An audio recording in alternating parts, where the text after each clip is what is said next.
Thank you, Mr. Speaker. I would support the gentleman's motion. The bill does deal with the reduction in taxes for those contributions. For those reasons alone, it does deal with taxes, and I think we need to support the gentleman's motion. Thank you. Are there other members who wish to speak to the motion?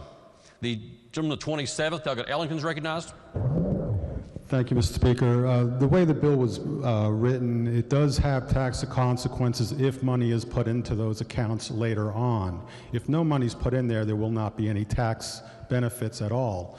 The startup costs was estimated around $23,000, $24,000 for them to get the account started. It's just like doing a 529 plan. Pretty much just don't have the federal tax benefit. So no taxes unless you put money into it, and you just get a deduction on your adjusted gross income. And if you're an employer that contributes to an employee, they will get the tax credit, but that's to stimulate investment into our future businesses here. So I would oppose the recommendation. Are there other members who wish to speak to the motion? If not, the question before the House is the motion by the gentleman from the 30th, Douglas Bates, that House Bill 2001 be referred to the Committee on Finance. Those members in favor of the motion will please say aye. Aye. Those opposed to the motion will please say no. No. Noes appear to have it. Noes have it. Chair declares the motion lost. Are there further motions? Bills introduced. House Bill 2018 relating generally to economic development loans and loan insurance issued by the state. Lady in the 49th. Mr. Speaker, I ask unanimous consent that the further reading of bills introduced be dispensed with, and that each bill be considered as formally introduced and referred to the appropriate committees as indicated on the delegate console system. Lady in the 49th asks unanimous consent that further reading of bills introduced be dispensed with, and that each bill be considered as having been formally introduced and referred to the appropriate committees as shown on the delegate console system. Are there objections? There are no objections. Lady in the 49th. Mr. Speaker, I ask unanimous consent to briefly address the House about the delegate console system. Are there objections? There are no objections. Lady, you may proceed. As we start the session today, I wanted to make sure that everyone was able to find the floor amendments, because this is a new system, and I was saying our prayers need to be for patience right now for the system. But as you select the bill on your calendar, you click the bill, and then at the top of the middle screen it will say floor amendments. There are people standing around that can help you with that if you cannot find it, but please let us know if you're having an issue. Unfinished business. Bills on third reading. Bills on second reading. Committee substitute for House Bill 2001 relating generally to creating a West Virginia Jumpstart Savings Program. Are there amendments? If not, the bill will be advanced. Committee substitute for House Bill 2005 relating to health care costs. Are there amendments? If not, the bill will be advanced. Committee substitute for House Bill 2006 relating to West Virginia Contractor Licensing Act. Are there amendments? Delegate DeSario moves to amend the bill. This is HFA DeSario 2-15. Does the gentleman wish to explain the amendment in lieu of having it read? Are there objections? There are no objections. Thank you, Mr. Speaker. Thank you for letting me be the first one to give this a try. It's a simple amendment on the floor today, and it's reducing the monetary value for when you need contractor license, general contractor's license, and I'd like to reduce the monetary value from $10,000 on residential to $5,000, from $50,000 on commercial to $25,000, and for that reason being is that the majority of the complaints that we receive are on the smaller projects. So I would ask for support for this amendment, and I ask for the ayes and nays. Thank you, Mr. Speaker. The question before the House is the amendment as just explained by the gentleman the second, Douglas DeSario. The amendment is debatable. Are there amendments? Chairs in error. Is there discussion on the amendment? The gentleman the 15th, Douglas Foster, is recognized. Thank you, Mr. Speaker. I would oppose this amendment. What this amendment does is basically the bill in general took these standards, as in the $50,000 and $10,000 as like the project size that would be required to have a contractor's license. And this is modeled after other states. Virginia just most recently did the same thing where they set it to $50,000. And a whole lot of states don't even have a general contractor's license. So this is not only is it requiring a contractor's license, but it's saying that it's only when you're above that $50,000 for commercial, $10,000 for residential. It's been years since this has been adjusted, and this is something that is a reasonable standard that other states have already done. So I would urge rejection of the gentleman's amendment. Are there other members who wish to speak to the amendment? If not, a roll call vote on the amendment has been demanded. Is the demand sustained? Demand is sustained. The question before the House is, shall the amendment be adopted? Those in favor of the amendment will vote aye. Those opposed to the amendment will vote no. The clerk will prepare the machine.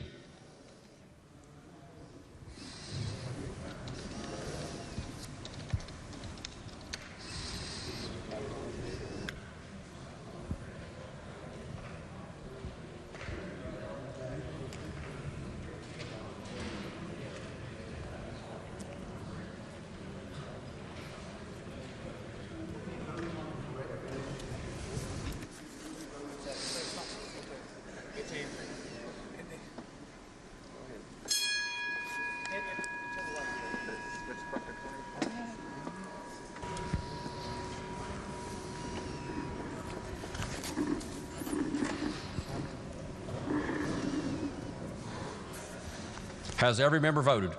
If so, the clerk will close the machine and ascertain the result. On that question, there were 28 ayes, 69 nays, and 3 members absent not voting. Less than a majority having voted in the affirmative, the chair declares that amendment rejected. Are there other amendments? If not, the bill will be advanced.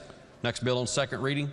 Committee substitute for House Bill 2012 relating to public charter schools. Are there amendments? Delegates Ellington and Statler move to amend the bill. This is HFA Ellington and Statler 2-15. Does the gentleman 27th wish to explain the amendment? Does the gentleman 51st wish to explain the amendment? Gentleman 51st, Douglas Statler, is recognized to explain the amendment. Thank you, Mr. Chairman. What this amendment does is just strengthen this bill, in my opinion. We need accountability in this bill. If we're going to run the charter system, then we need to make sure that the students are protected. And simply what this bill does is ask the professional charter board, it says that you shall investigate the complaints and the series of actions that is alleged to have taken place. It also says that the schools that are in violation of the policies or laws that they're governed under, so whatever they set their policies and laws up, they must adhere to those in operation. At their discretion, they can conduct an audit. If they feel that there's serious complaints out there and things are going on, then they can ask that an audit be conducted. And that is at their discretion, and how they want to do it would be an independent. And the last would be upon determination that serious impairments or violations exist, they shall, and again I want to say they shall require corrective action being taken. Mr. Chairman, or Mr. Speaker, that is what this amendment will address. The question before the House is the adoption of the amendment as just explained by the gentleman of 51st. Are there members who wish to speak to the amendment? The gentleman of 32nd, Douglas Fast, is recognized. Thank you, Mr. Speaker. Would the gentleman from the 51st yield? Gentleman does yield for a question. Sir, the requirements that your amendment would impose upon requiring inspections if there's a complaint, etc. Do those same requirements apply to public schools? If there's a complaint that there must be an inspection and follow-up? Yes, sir. In my opinion, it does. I served on the board for 10 years, and when you have a complaint that comes before you like that, it is your obligation as a board to investigate to see if there is a seriousness of that violation, if it's going on and taking place, and it happens all the time across the state at boards. So this amendment would not make it any more stringent upon charter schools than it is for public schools? No, sir. Other regular public schools? No, sir. Thank you very much. The gentleman of 16th, Douglas Hornbuckle, is recognized. Thank you, Mr. Chair. Would the gentleman from the 51st please yield? Yes, sir. Thank you. And I appreciate this amendment. I do think that it's strengthening the bill. but I have a question on the investigation. So they are allowed, per your language, to investigate the school if they find what wrong? Yes, it'd be to their discretion on the seriousness of the violation. So what are the grounds for the investigation? The amendment is silent to the alleged what the seriousness of the violation would be, but I think we can all agree that if you're just alleging a complaint that, for example, that someone, oh boy, I'm having a hard time thinking of an example here. You know, every parent, when they have an allegation of their child's schooling, it's always serious to them. I recognize that fact. But there's sometimes when that complaint is made to you, it's no different than in a principal of a public school that we have now. It can be addressed and it can be taken care of there.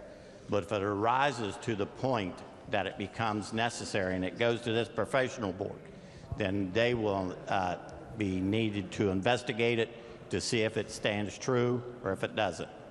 Okay. Yes, sir. So if it does stand true or it doesn't, what happens then after the investigation?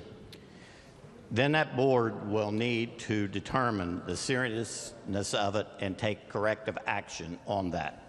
Or in the case that they may determine that there wasn't a violation of what their policy is, then of course they would report that back to the person making the complaint. But if they do find, per the investigation, anything that's gone wrong, per this language, there's nothing that set forth anything that they can actually do? It's just open? It says they shall correct it. Okay. Thank you. The gentleman from the 1st District, Doug McGeehan. Yeah, would the gentleman yield? And someone might have asked you this already, and I was trying to figure out this new software. Under your amendment, by mandating that this new charter school board investigate official complaints, could you foresee any situation where they're just swamped with complaints as a way to, you know, tie up the commission and force basically one investigation after another over a new charter school or a new virtual type school that may be somewhat disliked by other interest groups? Well, I will tell you that in there it says serious violations and is what they're going to investigate. Now, it does remain silent to what they determine is the serious violations. And I would say to you, sir, that it's no different than what goes on today in the public school systems. Okay, thanks. Are there other members who wish to speak to the amendment? Does the gentleman wish to close? The gentleman 27th, Doug Ellington.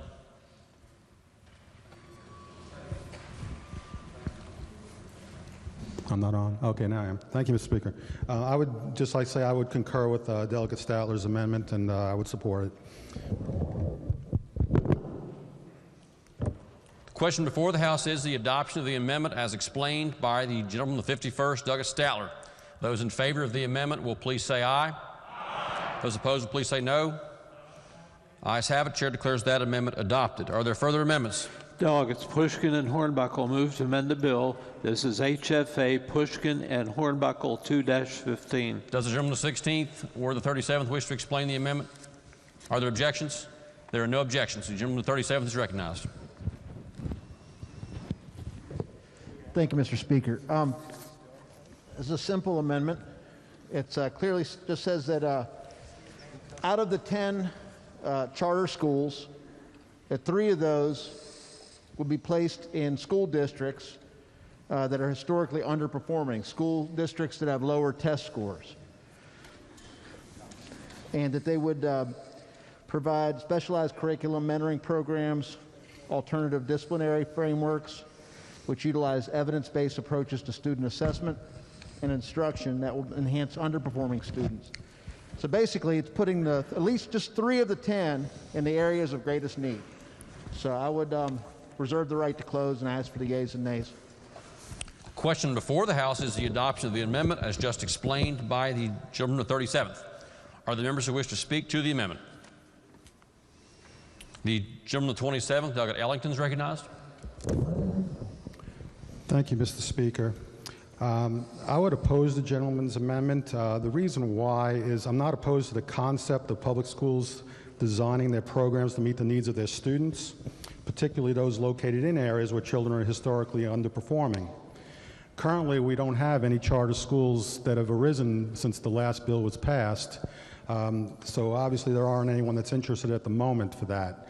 But to take away potentially 3 out of the 10 potential schools in the future, I'm not in agreement with. Now, just an example, the Explorer Academy in Cabell County is one such public elementary school that chose an innovative approach to learning several years ago. It works very well for their students. Hopefully, more public schools will try those approaches, and maybe that'll be the type of niche for public charters. But I am opposed to dictating the location, the curriculum, the assessments, and the instruction of public charter schools. So, Mr. Speaker, I oppose this amendment. Are there other members who wish to speak to the amendment? The gentleman of the 16th, Doug Hornbuckle, is recognized. Thank you, Mr. Speaker. I would absolutely support the gentleman's amendment, our amendment, and I would encourage you to do the same.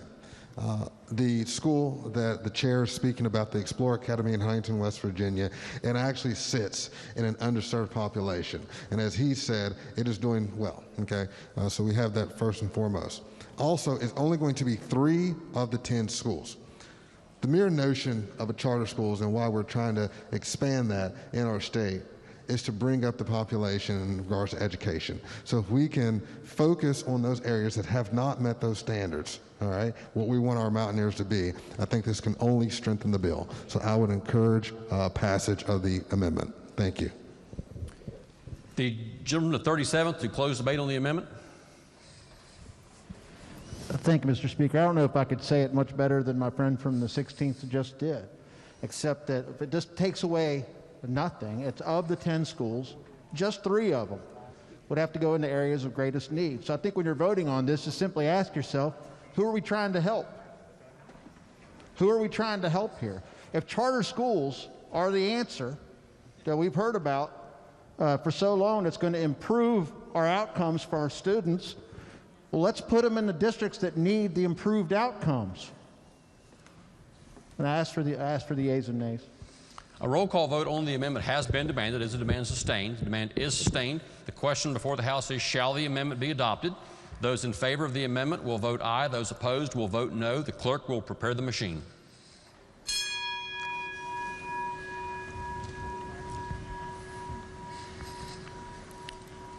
Has every member voted? If so, the clerk will close the machine and ascertain the result. On that question, there were 24 ayes, 73 nays, and 3 members absent not voting. Less than a majority having voted in the affirmative, the chair declares that amendment lost. Are there further amendments? Delegates Zukoff and Hornbuckle move to amend the bill. This is HFA Zukoff and Hornbuckle 2-15. Does the lady from the 4th wish to explain the amendment in lieu of having read? Are there objections? There are no objections. Thank you, Mr. Speaker. This is a very simple amendment. Given that almost 50% of the schools in West Virginia are rural and about 95,000 children in West Virginia live in those rural districts, I think it's important that we have the folks that are going to start a charter school to actually provide a description of any transportation services to be provided to the students by the school. It's very simple. It just adds one area. If they're not going to provide any, they can say no. But I think the rural students stand to lose the most in the charter school area, and I want to make sure that that's covered in the charter school application. Thank you. I'd like to reserve the right to close as well. The question before the House is the adoption of the amendment as just explained by the lady from the 4th. Are there members who wish to speak to the amendment? The gentleman of the 43rd, Doug Thompson, is recognized. Thank you, Mr. Speaker. I would like to urge adoption of this amendment. As a teacher myself, if a student is not in the classroom, they're not learning. And especially in the rural parts of our state, We know that many folks have difficulty with financials and that getting them to school on their own is difficult. So I think it'd be imperative that we make sure that those kids have transportation to get to their school. So I would urge adoption. Thank you. Are there other members who wish to speak to the amendment? The gentleman, the 27th, Ellington. Thank you, Mr. Speaker. Although the intent of this amendment seems to be good, the amendment requires that a charter school applicant to describe in its application any transportation services to be provided by the students. The requirement for public schools is that for children of school age who live more than 2 miles distant from the school by any nearest available road, they already have to supply that. It's already in code for public schools. So at a minimum, this should include the limitation that if such transportation services would be required to be provided to students attending a non-charter public school, then they should be able to they already will put that in their application. So for that reason, Mr. Speaker, I would oppose this particular amendment. The lady in the fourth, GEOFF, to close debate on the amendment. I think this is very little to ask for an amendment, just to state how you're going to provide this transportation. We know that transportation is a main issue in West Virginia's children to get to schools. In my county, it won't be an issue because we have a parochial school in our county that the county school board already provides transportation to the children living in our county to that private school. I can't speak to other counties, but in my county, this would be a no-brainer. This would be already a done deal. So I just think the people that are making the decisions on whether or not to charter a school in West Virginia should know if their children are going to be able to get to that school or not. And if they don't, then that's fine as well. But I think the students and the parents deserve to know if they have that opportunity or not. I would appreciate the yeas and nays, please. A roll call vote on the amendment has been demanded. Is the demand sustained? The demand is sustained. The question before the House is the adoption of the amendment. Those in favor of adoption will vote aye. Those opposed will vote no. The clerk will prepare the machine.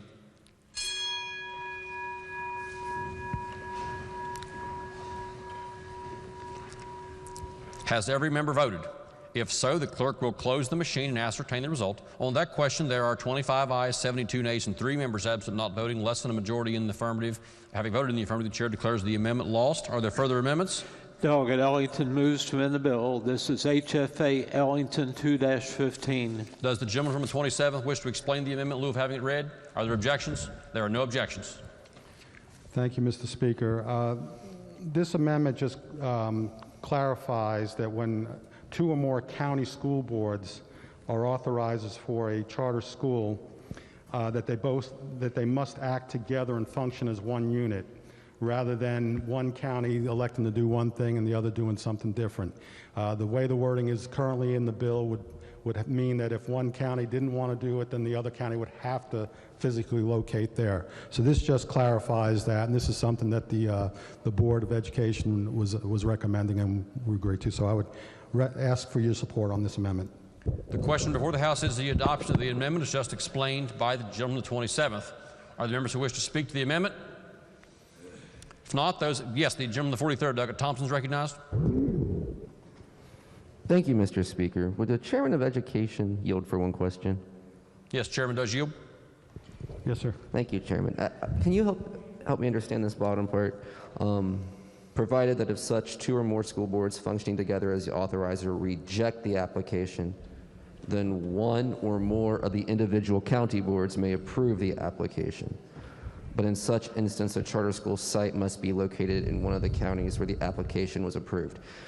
That's the last part of the amendment. Does that mean that if like 2 county boards, 1 approves, 1 does not approve, the charter school would go into the county that did approve, but not the county that did not approve?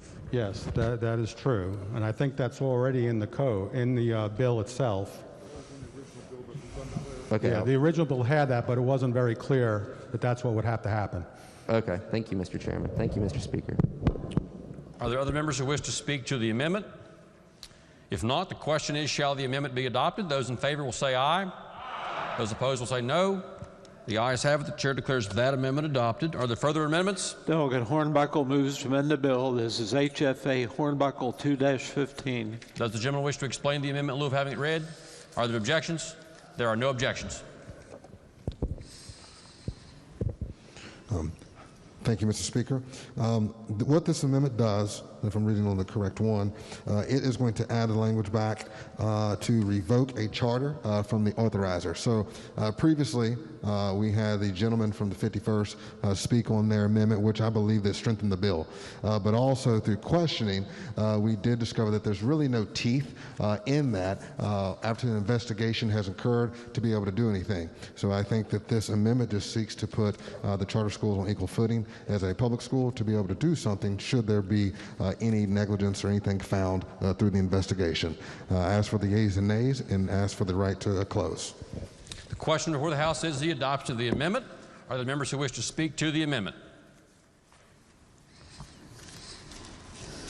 If not, does the gentleman 27th, Doug Ellington. Mr. Speaker, I just want clarification. Which amendment is he talking about at the moment? Is this the one on number 215? Or 215? 215 is revoking the charters. 2215 is... Oh. Chair would ask the clerk to clarify that. It's a short amendment. Chair will ask the clerk to read the amendment.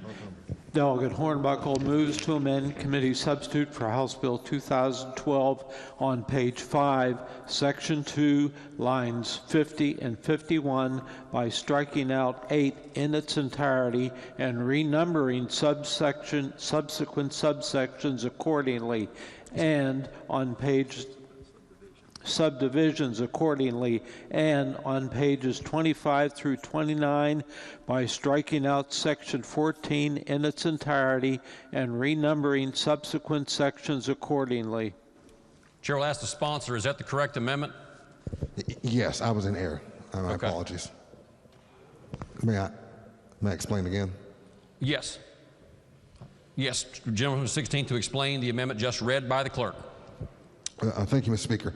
My apologies, was on the wrong amendment. So what this amendment does is going to strip out that language and not having the virtual schools. I ask for the yeas and nays and reserve the right to close. Okay, the question now before the House is the adoption of the amendment as just read by the clerk and explained by the gentleman of the 16th. The gentleman of the 27th, Doug Ellington.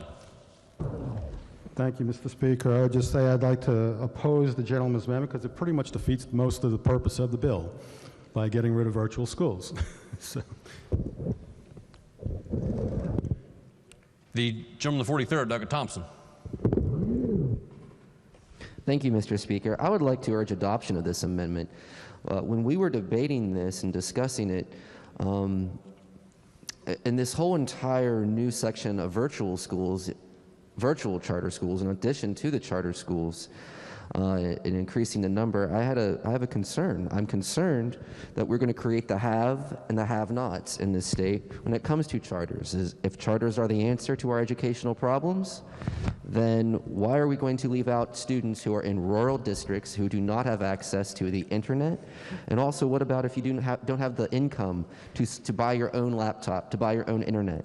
I feel like this is going to create a system of certain students achieving different educational outcomes, and I think West Virginia should provide equitable education to all students, regardless of income or location. Thank you.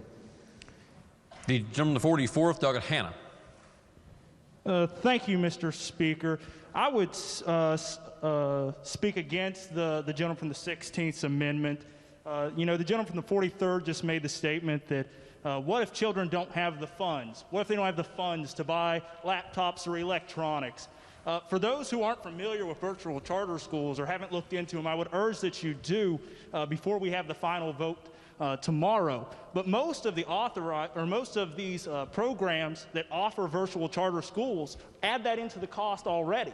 They provide those materials for the students.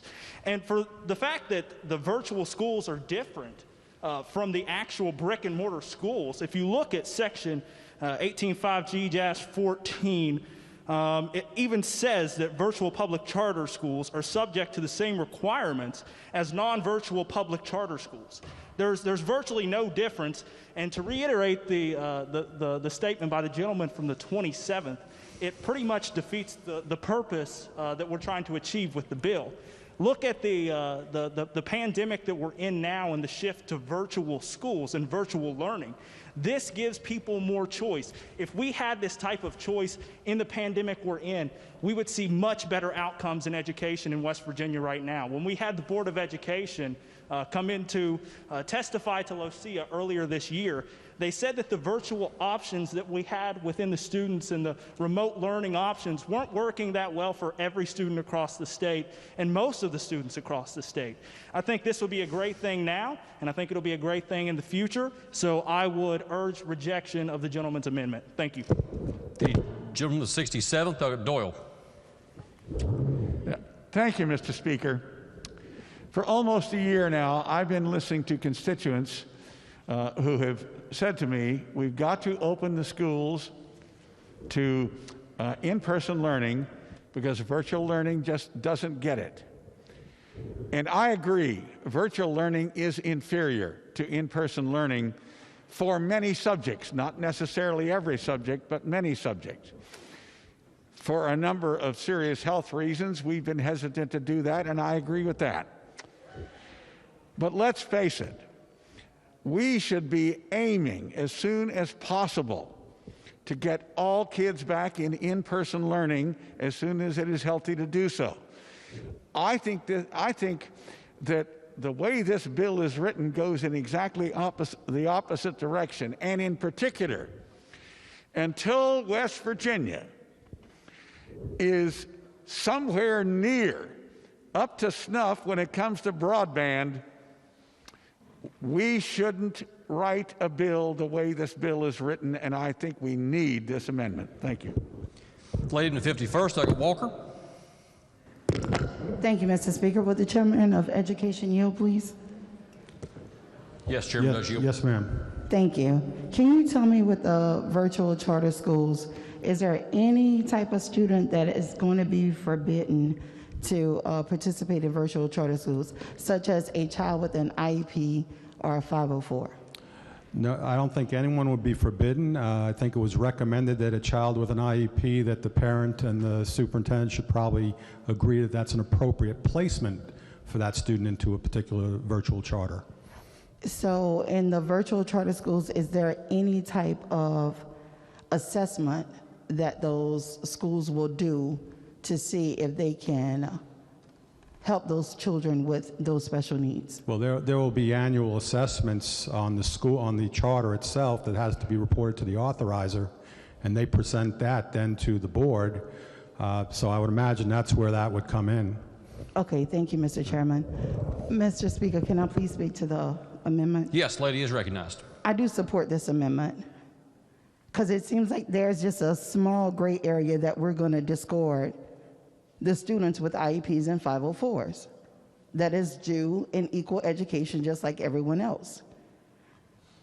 Virtual is hard for any student, but there should not be any student in West Virginia who chooses this option that is disregarded, whether they have an IEP or a 504, whether they have a special need, whether they have a learning disability. Those applications should be included for all students.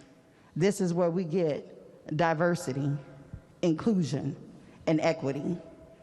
So who is this hurting? What small category or what big category of students? I support the gentleman's amendment. Thank you. The gentleman, the 66th, Doug Espinoza. Thank you, Mr. Speaker. Will the chairman yield? Yes, sir. Just to be clear, is there a requirement that a special needs student enroll in a virtual charter school? No requirement. It's all voluntary. So this legislation, the underlying legislation, simply empowers a parent to make that decision as to what's best for their student. Correct. Children that have already done well in virtual settings may be the ones that want to excel in this. The ones that don't could remain in the public school system. Is it fair to say that or traditional school system, I should say.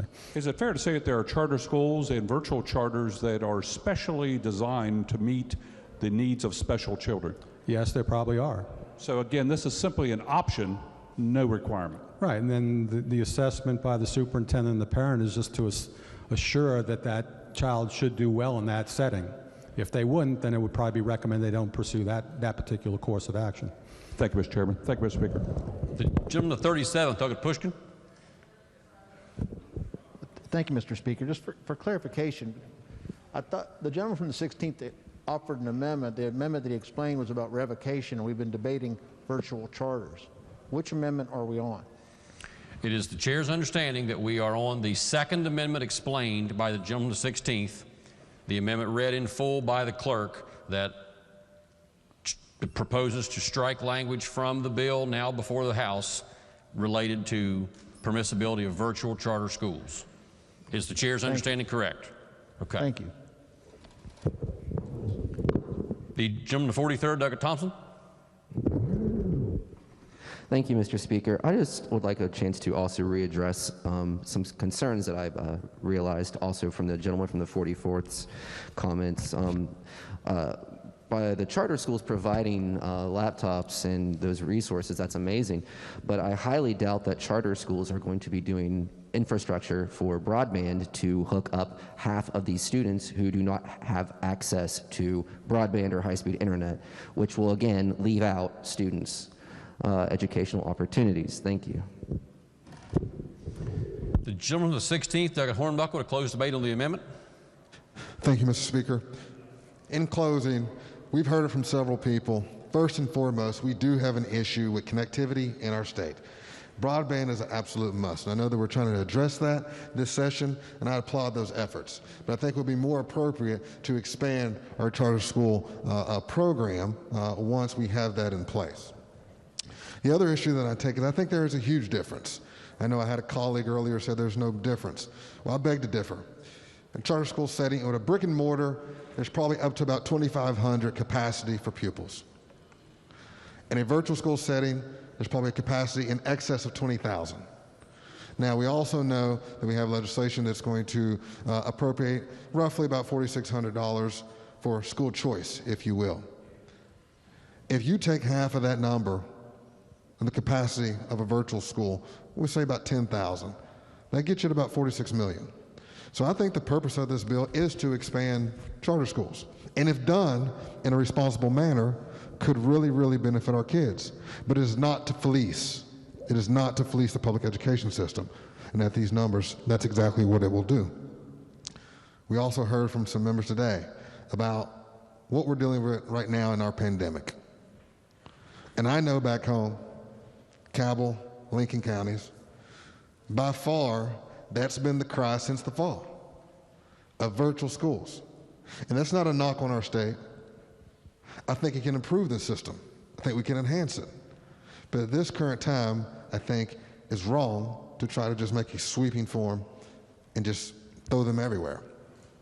Back, I believe it's probably the gentleman from the 61st, my good friend, Musselman High School, big write-up about how it just devastated their school in the Eastern Panhandle, the virtual learning model. Eastern Panhandle, they did not like that as well. And I would venture to say, in most of your home districts, virtual is not the #1 priority that we should be having within our education system. So for those reasons, I would strongly urge the adoption of this amendment, as I feel that it will give us time to first correct our current system with virtual schools, and then we can step into this. Thank you. The question before the House is the amendment as read by the clerk and explained by the gentleman the 16th. A roll call vote on the amendment has been demanded. Is the demand sustained? The demand is sustained. The question is, shall the amendment be adopted? Those in favor will vote aye. Those opposed will vote no. The clerk will prepare the machine.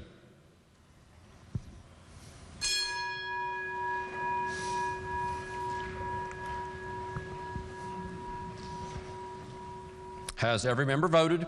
If so, the clerk will close the machine and ascertain the result. On that question, there were 25 ayes, 72 nays, 3 members absent not voting, less than a majority in the affirmative. The chair declares that amendment lost. Are there further amendments? Delegate Hornbuckle moves to amend the bill. This is HFA Hornbuckle number 2-15. Does the gentleman wish to explain the amendment in lieu of having it read? Are there objections? There are no objections. The gentleman may proceed. Thank you again, Mr. Speaker. And again, as I was going to earlier, this goes to strengthen the already adopted amendment from the gentleman from, I believe, Princeton and the 51st in Morgantown. They strengthen it with being able to investigate if there's wrongdoing in that school setting. But again, there's no teeth for that. So all my amendment does is just wants to make sure that we have some teeth so that we can hold those accountable. Thank you. As for the yeas and nays and the right to close. The gentleman from the 27th, Doug Ellington. Thank you, Mr. Speaker. The language currently on page 20 of the bill allows that an authorizer may revoke a contract at any time if it determines that the health and safety of the students is threatened. The amendment would make it mandatory, but it isn't mandatory for the public schools. We are all familiar with problems like sewer backups, mold, virus outbreaks, other things that cause schools to be temporarily closed. Once that problem is taken care of, then they're reopened. This amendment would revoke the contract permanently for permanent closure of that virtual school.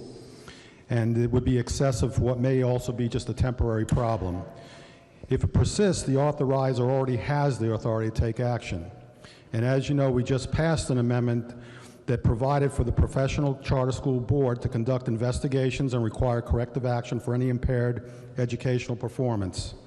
All the authorizers are to receive annual reports on this. Also, the charter contracts are limited at up to 5 years and may not be renewed if the operator is not meeting the terms of the contract or providing substandard education.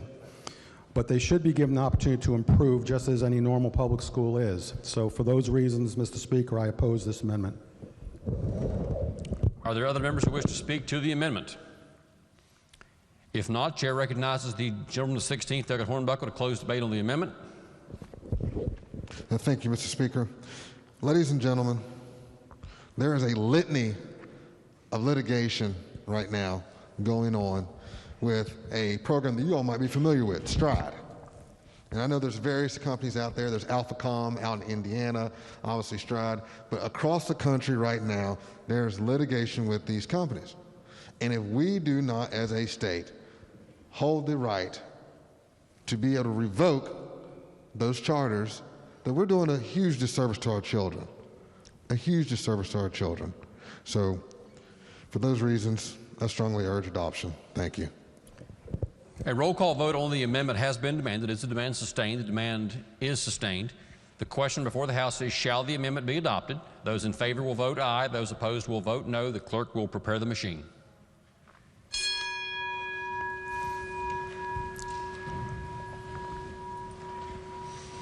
Has every member voted?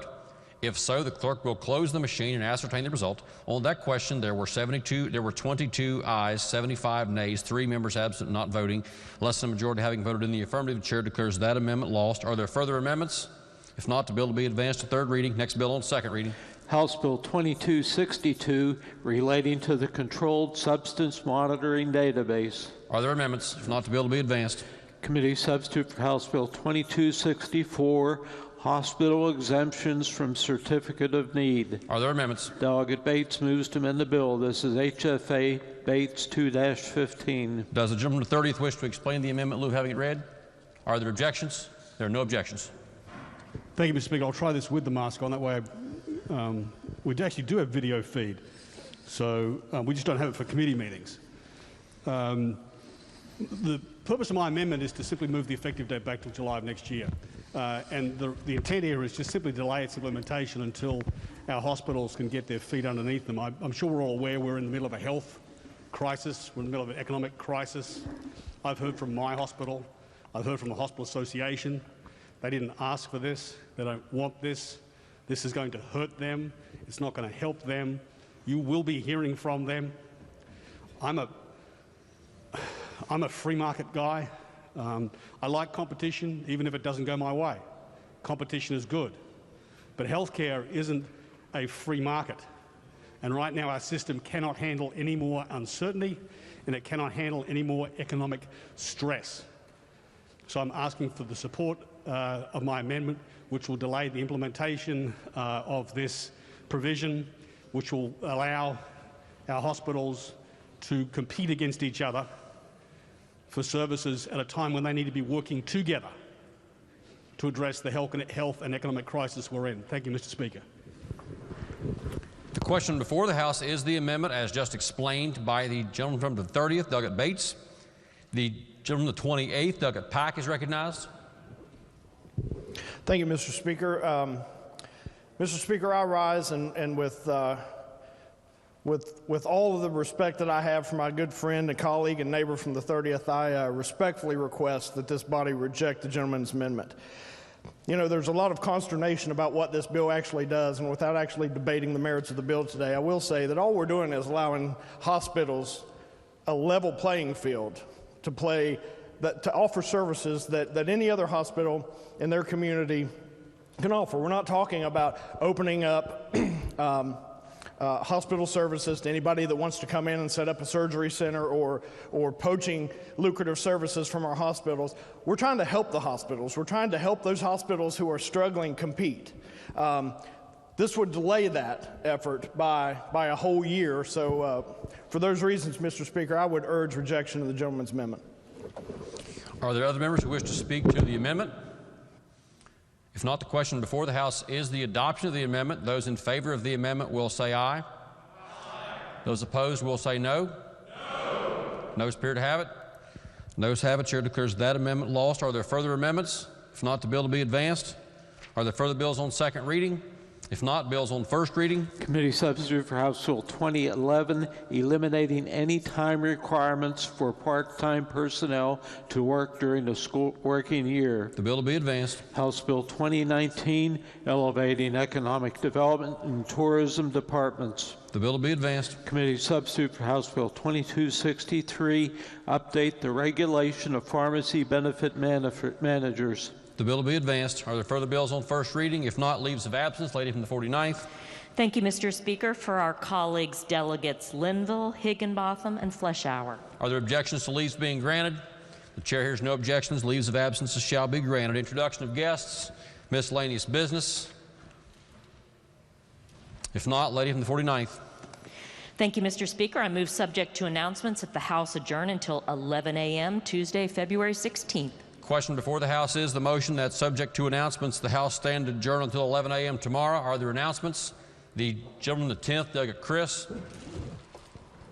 Thank you, Mr. Speaker. Your Committee on the Finance will be conducting budget hearings this afternoon, February 15th, in the House chambers with the Department of Administration at 4 p.m. and the Department of Transportation at 5 p.m. Thank you, Mr. Speaker. Gentleman from the 32nd, Douglas Fast. Thank you, Mr. Speaker. The Republican members of the House Judiciary Committee will caucus this afternoon at 2:30 p.m. upstairs in the Judiciary Committee room. Your Committee on the Judiciary will meet this afternoon at 3 p.m. in Government Organization, and it's 3 p.m. or as soon as Government Organization concludes its meeting, whichever is later. Gentleman 27th, Douglas Ellington. Thank you, Mr. Speaker. Your Committee on Education will meet today at 1 p.m. in the House chamber. The agenda has already been posted. Republican members of the Education Committee will meet in the Chairman's office at 12:30. The gentleman from the 15th, Douglas Foster. Thank you, Mr. Speaker. Your Committee on Government Organization will meet today at 1 p.m. in the Government Organization Committee room. The agenda is posted. And the Republican members of the committee will caucus in the chairman's office at 12:45. The gentleman from the 17th, Douglas Rohrbach. Thank you, Mr. Speaker. Your Committee on Health and Human Resources will not, I repeat, will not meet tomorrow. Gentleman from the 10th, Douglas Kelly. Thank you, Mr. Speaker. Your Committee on Energy and Manufacturing will meet tomorrow, Tuesday, in the House chambers at 9 a.m. The agenda will be posted. Lady from the 38th, Douglas Graves. Just a reminder that tomorrow the House Republicans will have a caucus at 1 p.m. here in the chamber. Tomorrow. From the 3rd, Douglas Fluharty. Thank you, Mr. Speaker. House Democrats will caucus tomorrow at 10:30 a.m. in room 252 before floor session. Thank you. Are there further announcements? If not, the question before the House is the motion by the lady from the 49th that the House stand adjourned until 11 a.m. tomorrow. Those in favor will say aye. Those opposed will say no. The ayes have it. The motion is adopted. The House is adjourned until 11 a.m. tomorrow.